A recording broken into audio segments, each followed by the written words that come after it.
దీప ఇంటికి వచ్చి ఫంక్షన్ హాల్‌లో జరిగిందంతా తలుచుకుంటూ బాధపడుతూ ఉంటుంది. ఇంతలో వాళ్ళ అత్తయ్య అక్కడికి వస్తూ ఉంటుంది. "ఎందుకే ఇంత బాధపడుతున్నావు? తప్పంతా నీదే. ఎందుకంటే నువ్వు కార్తీక్‌కి భార్యగా ఉండలేకపోతున్నావు కదా! నువ్వు కార్తీక్ గాని భార్యగా ఉండగలిగితే వీళ్ళందరూ ఇన్ని మాటలు అనేవారే కాదు. అయినా సరే నువ్వెందుకు కార్తీక్ భార్యలా ఉండలేకపోతున్నావు? నీ మెడలో తాళి కట్టాడు కదా! కార్తీకే ఏమీ లేకుండా నీకు భర్తగా ఉంటాను అంటే నువ్వెందుకు ఉండలేకపోతున్నావో నాకు అర్థం కావటం లేదు. ఇకనైనా సరే నువ్వు కార్తీక్‌కి భార్యగా ఉంటానని నాకు మాట ఇవ్వవే" అని చెప్పేసైతే అంటూ తన చేతిని ముందుకు చాపుతూ ఉంటుంది. అది చూడగానే అక్కడ ఉన్న దీప అయితే ఒక్కసారిగా షాక్ అయిపోయి తన తలని పక్కకు తిప్పేసుకుంటూ ఉంటుంది. అది చూసిన వాళ్ళ అత్తయ్య అయితే, "ఏంటే నువ్వు ఇప్పటికైనా మారవా? ఈ జనాలందరూ ఇన్ని అంటున్నా, ఇన్ని చేస్తున్నా సరే నువ్వు ఇప్పటికీ మారవా? నువ్వు మారగలిగితేనే వీళ్ళందరూ నోర్లు మూతబడతాయి.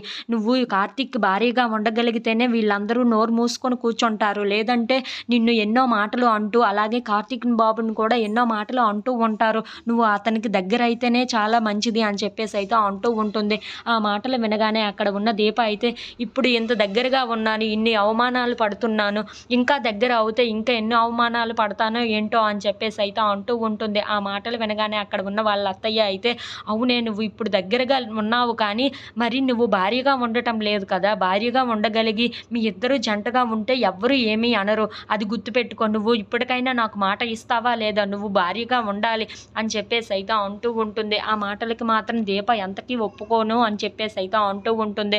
ఆ మాటలు వినగానే అక్కడ ఉన్న వాళ్ళ అత్తయ్య అయితే, "సరే అయితే నీ మాట మీద నువ్వు ఉన్నావు కదా! నేను కూడా నా మాట మీద ఉండి నేను ఇక్కడి నుండి వెళ్ళిపోతున్నాను" అని చెప్పేసైతే అంటూ ఆ మాటలకు అక్కడ ఉన్న దీప అయితే ఒక్కసారిగా షాక్ అయిపోయి, "అత్త" అని చెప్పేసైతే అంటూ ఉంటుంది. If you like this video please like, share